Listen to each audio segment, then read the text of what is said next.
Hi,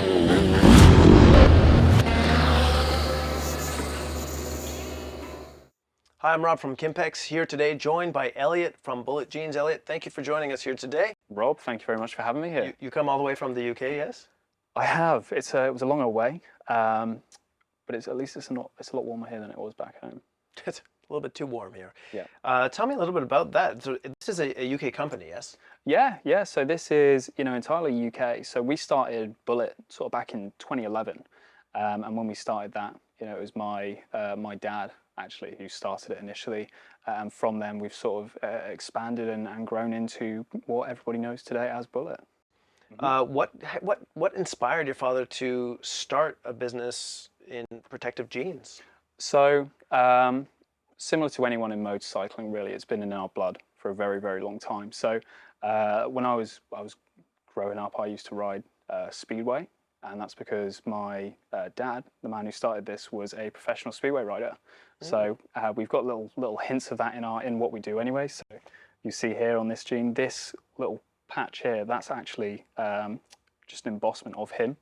I see him sliding here. There's an image which we'll show a little bit in the picture later that it's your dad sliding in there. Yeah, little Easter egg for us. We've got loads of little Easter eggs like that all over the place. So we have some amazing guys on our design front who can sort of bring that to life. But obviously he was riding and sort of stayed in the sector as you do, in motorcycling anyway, but especially in speedway, it's a very sort of close community. And we were finding that in speedway, a lot of people were using different materials for the suits. So I'm not sure if you're familiar, but it's sort of just a full oversuit, zip up the middle, full thing. They don't use leather. Obviously, they used to in the past, but then they moved to alternatives, which had pros and cons. But we thought we could make a material that was better, which we ended up creating Covert.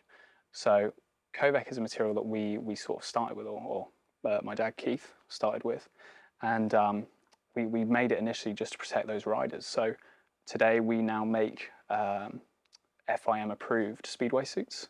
Okay. Which is pretty cool. That's very cool. That's a nice thing to know, because obviously the technology that we're using for the racing is something that we incorporate into the jeans as well. So when you say it's Covert, so this entire jean is Covert? There's a percentage of Covert in the denim itself. Yeah. So in terms of these jeans, there's almost a cacophony of different yarns and so on to sort of give you what you see in front of you, and that's of course incorporating the elasticity, sort of comfort really. It's one thing having a race suit, it's another thing making something you can wear on a day-to-day basis. Yes, that's true. I have 2 pairs of these jeans myself, and I was mighty happy to move away from the big adventure pants. I felt the need to ride to something that was, 1, far more comfortable, and 2, I still looked fine wearing them. I felt like I could take part in society when I would stop the motorcycle. But I want to mention, because in the past, when I used to wear just regular jeans to ride my motorcycle, because in my mind back in the day they felt like they would be safe, until I found out that they last for in terms of a high street sliding, if you're lucky, it'll last between a second and a half. So when I read that my jeans would last me 1 second, I thought twice. That's when I started wearing riding pants. But when I started to hear that companies were starting to make riding jeans, I kept going to the dealerships every once in a while, and I'd say, man, that seems like a really great idea. And I would try all the different brands on, and every single time I would put them on, I'd think, I can't wear this. It was just terribly uncomfortable, or the fit or finish, until I did try these ones a year ago. So when I put these ones, they were feeling like jeans. I felt you guys have done a great job bringing usability and comfort to the market.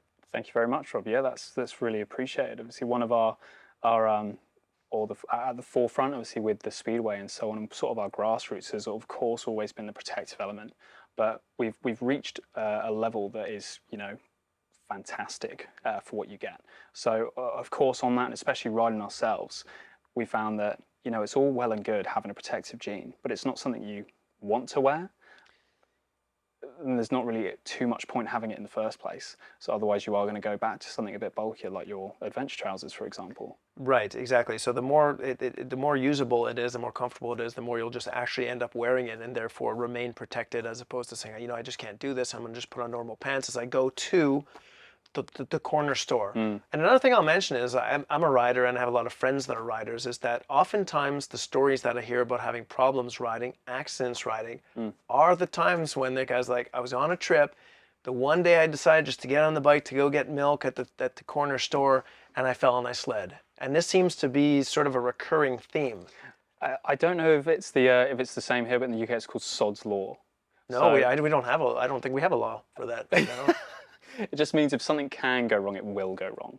And it's when you don't want it to go wrong. Exactly. So that's why I try now, as a more mature rider, to be wearing protective gear, gloves, and whatnot all the time. And this just makes it so much easier to do. 100%. You don't have to get out of the stuff. I would get home before, and I feel like I'm in a snowsuit. Like, I gotta get out of this, and I could just wear this. Well, on that, yeah. So one of our main thoughts and one of our main feedback points. If you look at this now compared to what we were doing 10 years ago, the evolution is just insane. Because what we've done is obviously we've learned from our own experience and also what the end user says about the gene. We love feedback on the gene, no matter what it be, so we know what area we can improve on.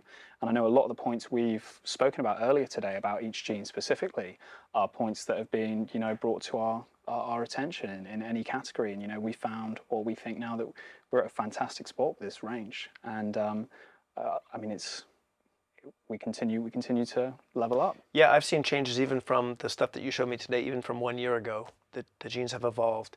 I think it's really important that a company is, of course, listening to the people who are doing the sport itself and what they want, what would work, and then implementing the changes into the same product. So you're just continually improving the exact same thing. And the pants are also made, from my experience, to reflect heat.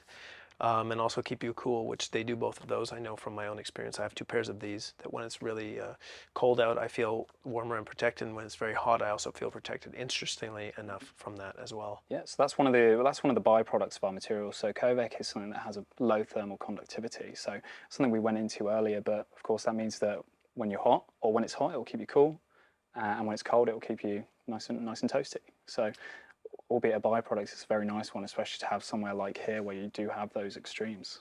Right. And so they have, of course, the men's line and the women's line as well, and tons of different variety within that line, via length and sizing and colors and whatnot, and even styles. So there will be something pretty much for everyone, and they all do come with their armor, yes, as well, the removable armor. So C level 2 hip and knee armor for everything. The good thing is, though, obviously the armor pockets we have are also quite universal. So if you do find that the C level 2 armors aren't something that you want, or if you want something a bit slimmer, or you prefer to have something like a level 1, it might just be a little lighter, especially if you are going for something like the tactical, which is really lightweight. If you just want to expand on that, you can put whatever armor you see fit into those pockets. Right, so you can put the armor you want into them, but it does come with this armor at base. Yeah, that's great.